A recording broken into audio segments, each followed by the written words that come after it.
Me ruvetaan yleensä aamusta asti murjoon siinä kahvipöydässä. Mä painan silakkaa turpaan siinä vartin verran, että noin se iskujen kestävyyskyky kasvaa siinä.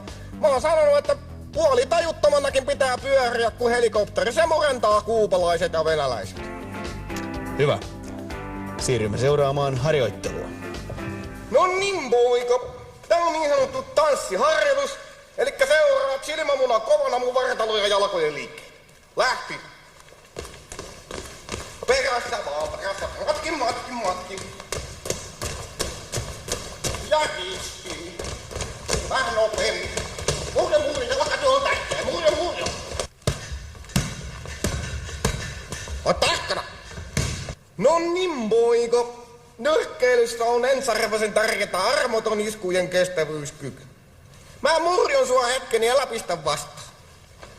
Hampaat suussa, leuka tiukasti,